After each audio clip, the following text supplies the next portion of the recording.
नमस्कार, स्वागत है आपका एस्ट्रो12com पे। और कन्या राशि के लिए गोचर क्या लेके आ रहे हैं। खास तौर से देखा जाए तो कन्या राशि एक बड़ी ही दिमाग वाली राशि मानी जाती है। बुध इसका लॉर्ड होता है और बुध यदि प्रबल हो जाए तो ऐसे लोग बड़े ही शानदार कह सकते हैं, मैथमेटिशियन कह लें, ज्योतिषी कह लें, या कंप्यूटर के बड़े ही ज्ञानी ये हो सकते हैं। और ऑडिट में या इन सब फील्डों में काम करते हैं, बड़े ही शानदार व्यक्तित्व के धनी होते हैं दिमाग के तौर पर ही देखा जाए तो कन्या राशि के लिए मई कैसा होने वाला है, इस पर आधारित ये वीडियो आइए देखते हैं। और जो गोचर लंबे समय तक के लिए होते हैं, यानी राहु केतु बृहस्पति शनि, ये लंबे समय तक के लिए गोचर हैं। और एज यूजुअल जैसा कि पहले से वीडियो बनती आ रही, उन्हीं भाव में आपके रहने वाले हैं। और बुध को कह लें, शुक्र को कह लें, सूर्य को कह लें, ये आपके गोचर करेंगे और आपका नवम भाव विशेष रूप से प्रभावित होगा। जो कि कुंडली बगल में बनी, आप देख सकते हैं कि नौवें भाव में चतुर्ग्रही हो गया। राहु यहाँ पे स्वगृही है वृष राशि में, साथ ही शुक्र, बुध और सूर्य ये भी आपके नौवें भाव में पूरे मई भर रहने वाले हैं। तो भाग्य आपका विशेष रूप से प्रभावित रहेगा, विशेष रूप से उन्नति देगा। आर्थिक और शारीरिक कह लें, भाग्यवश कह लें, सारी सहायताएं आपको देगा, आगे बढ़ाएगा कह सकते हैं। बाकी मंगल जो है उसका गोचर जो है आपके दशम भाव में है ही है। इस पर वीडियो पहले ही बन चुकी है कि बस मंगल जो है वो कन्या राशि के लिए क्या दे रहा है, आप जाके पीछे देख सकते हैं। मंगल फिलहाल आपके दशम भाव में रहेगा और 2 जून तक दशम भाव को प्रभावित किया रहेगा। शत्रु राशि है लेकिन फिर भी दशम भाव में है, केंद्र में है। पाप प्रभाव बहुत असर नहीं डालेंगे, फायदा आपको जरूर इसका मिलेगा। तो इतने गोचर थे। शुक्र और बुध जो है, शुक्र जो है वो 4 मई से लेके 29 मई तक आपके नवम भाव में रहेगा। बुध जो है वो 1 मई से लेके 26 मई तक रहेगा। हालांकि सूर्य जो है फिलहाल अभी अष्टम में आपके चला आ रहा है और 14 मई तक आपके अष्टम भाव में ही रहेगा। उसके बाद फिर वो गोचर करेगा और 14 मई से लेके 15 जून तक आपके नवम भाव में रहेगा। तो नवम भाव आपका विशेष रूप से प्रभावित रहेगा। नवम भाव जो होता है पिता का होता है, आपका भाग्य भाव होता है। संसार में आप कितने सफल होंगे, भाग्य आपका कहाँ किस जगह आपको ले जाएगा, ये सारी चीज़ें नवम भाव दिखाता है। तो नवम भाव सशक्त होने का मतलब कि आपको सारी चीज़ें मिलेंगी, भाग्यवश मिलेंगी। शनि आपके पंचम में है और खुद के घर का है तो ये भी बेहतर, और आपका नवम भाव बेहतर। तो ये दिखाता है कि आप जितने कर्म कर रहे हैं, शनि को हमेशा न्याय का, कर्म का देवता माना जाता है। तो जितने आप कर्म करेंगे भाग्य निश्चित रूप से वो आपको दिलवा देगा। इस समय ये चीज़ें हैं। बिना कर्म के भाग्य भी सहयोग नहीं करता है। भाग्य को चलाने के लिए, यानी उसकी बैसाखी आप कह सकते हैं कर्म है, तो कर्म जरूर करिएगा। इस समय फल जो हैं आपके, यदि आपने 90% भी कर्म किया तो 100% मिलने की संभावना इस समय बढ़ जाती है। शुक्र जो है खुद के घर में जाएगा, यानी वृष राशि में जाएगा, निश्चित रूप से बड़े ही शानदार फल देगा।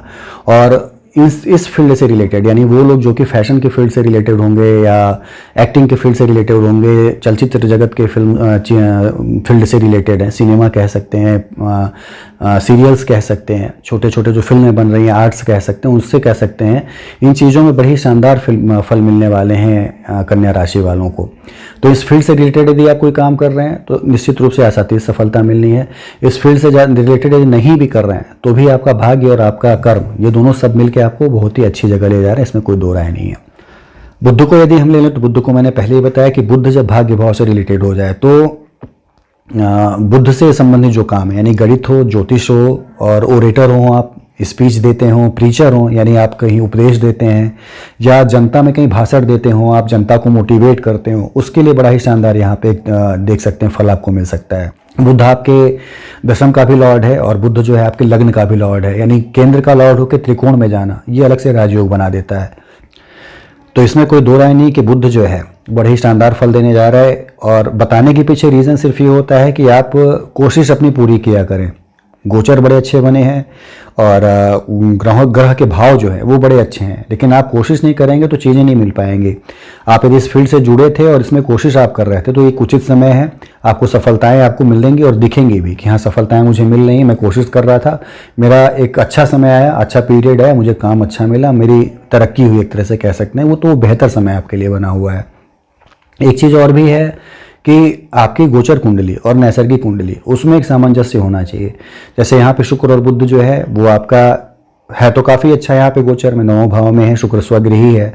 लेकिन यदि नैसर्गिक कुंडली में बुध नीच का हुआ, शुक्र भी नीच का हुआ, या दोनों शत्रु भाव में हुए, या डिग्री वाइज कमजोर हुए, तो ये फल आपको उतने नहीं मिल पाएंगे, यानी एक मध्यम फल मिलेगा। हो सकता है आप जो 10 सीढ़ी चढ़ना चाहते हैं तो वो 5 या 6 सीढ़ी चढ़ के रह जाएं। तो चीज़ों को मिला लिया करिए। ये गोचर जो है चंद्र राशि पर आधारित होते हैं और चंद्रमा यदि आपका 6 अंक में तो कन्या राशि आपकी है, और गोचर के साथ नैसर्गिक कुंडली आप दोनों जरूर मिला लिया करें कि आपकी लग्न कुंडली में और गोचर कुंडली में यदि सामंजस्य स्थापित हो रहा है, दोनों में ग्रह जो हैं वो उच्च के मिल रहे हैं आपको, या स्वगृही मिल रहे हैं कह सकते हैं, या अच्छे भाव में मिल रहे हैं, तो निश्चित रूप से ये सारे फल मिलेंगे जो मैं बता रहा हूँ। लेकिन यदि वो शत्रु क्षेत्रीय हैं और यहाँ पे गोचर में अच्छे हैं तो एक मध्यम फल मिलेंगे, और दोनों में ही यदि शत्रु क्षेत्रीय हैं तो ये फल फिर नहीं मिलने हैं, बहुत अच्छे तरह से कह सकते हैं अशुभता एक रहेगी तो बहुत ज़्यादा अच्छे नहीं मिल पाएंगे। रीज़न भी यही होता है कि एक ही समय पे बहुत से लोग पैदा होते हैं लेकिन उनके भाग्य अलग अलग होते हैं। उसके पीछे रीज़न यही होता है कि कुछ लोगों के सेकंड या 2 सेकंड के अंतर पे डिग्रियां चेंज हो जाती हैं, कह सकते हैं बल चेंज हो जाते हैं ग्रहों के, और बल चेंज होने से कुछ लोग काफ़ी आगे रहते हैं जबकि कुछ लोग जो है काफ़ी पीछे रह जाते हैं। तो ये सारी चीज़ें मिला के ही एक प्रिडिक्शन करना उचित होता है। और यदि आपको समझ में ना आता तो आप नीचे दिए नंबरों पर पूछ भी सकते हैं, समय के हिसाब से उसके उत्तर आपको दे दिए जाएंगे। लेकिन यदि आप समझते हैं तो निश्चित रूप से लग्न कुंडली देखें और ये देखें दोनों में शुक्र कहाँ पे गोचर कर रहा है, क्या फल दे रहा है, और दोनों के फल यदि अच्छे हैं तो मान के चलिए कि बड़े ही शानदार फल मिलेंगे, बड़ी ही ऊंचाई ज़्यादा मिलेगी आपको। तो शुक्र और बुध का ये योग है। सूर्य जब यहाँ पे आएगा तो पिता के साथ संबंध हो सकता है थोड़े आपके खराब हो, चूंकि ग्रहण दोष भी बनाएगा, लेकिन भाग्य भाव में रहेगा तो सूर्य जो है काफ़ी आपको ये संभावनाएं हैं कि प्रशासन से जुड़ी चीज़ों में आपको काफ़ी ऊंची जगह पे ले जाए, भाग्यवश अच्छे लोगों से आपके संबंध स्थापित कराए जिससे कि अपना आप काम कर सके और उनसे काम अपना निकाल के आप आगे बढ़ जाए। ये सारी चीज़ें यहाँ पे सूर्य देगा, और 15 जून तक चूंकि रहेगा तो बड़ा ही ज़बरदस्त प्रभावित किया रहेगा। हालांकि पिता के स्वास्थ्य पे ध्यान रखना थोड़ा आपको आवश्यक होगा यहाँ पे, लेकिन फिर भी ओवरऑल आपके यदि जीवन के लिए देखें तो शुक्र का, बुध का, सूर्य का ये गोचर जो है बड़ा ही शानदार है, बड़ा ही फलीभूत होने वाला है पूरे मई के महीने में। शुक्र और बुध जो है वो सूर्य के आने से निश्चित रूप से थोड़े डिमिनिश हो जाएंगे, कह सकते हैं थोड़े वो उतने प्रबल नहीं रहेंगे। लेकिन 14 मई से पहले जो है यदि आप अपने प्रयास को करते हैं, एक प्रोजेक्ट बनाइए, एक रूपरेखा बनाइए और 1 मई से लेकर 14 मई के बीच में उसका एप्लीकेशन कर डालिए, उस पर काम कर डालिए, तो उसके बाद भी आपको अच्छे फल मिलते रहेंगे। यानी 14 मई के पहले यदि आप किसी कार्य को शुरू करते हैं, करने का प्रयास करते हैं तो निश्चित रूप से बेहतरीन फल मिलेंगे, दूरदर्शितापूर्ण निर्णय आपका होगा और लंबे समय तक के लिए फायदे में आप रहेंगे। तो 14 मई से पहले तक का समय काफ़ी बेहतर है। हालांकि सूर्य के आने के बाद भी काफ़ी बेहतर रहेगा, लेकिन थोड़े उनके फल सूर्य के आने से शुक्र और बुध के जो फल हैं उनमें थोड़ी मध्यम या न्यूनता कह सकते हैं आ सकती है। तो 14 मई के पहले सारे काम कर डालिए अपने, उसके बाद उसका आनंद लीजिए, उसको एंजॉय कीजिए आप। तो इतनी चीज़ें थी आपके नवम भाव को लेके। नवम भाव आपका प्रबल है और शनि का पंचम में रहना, नवम का नवम भाव में रहना निश्चित रूप से आपको ऊंचाई पे ले जा रहा है। शनि को इसीलिए मैंने बताया कर्म का देवता कहते हैं, कर्म मत छोड़िएगा, कर्म अपने करिए, फल उसकी निश्चित आपको मिलेंगे, भाग्य जरूर आपको सपोर्ट करने वाला मई के महीने में।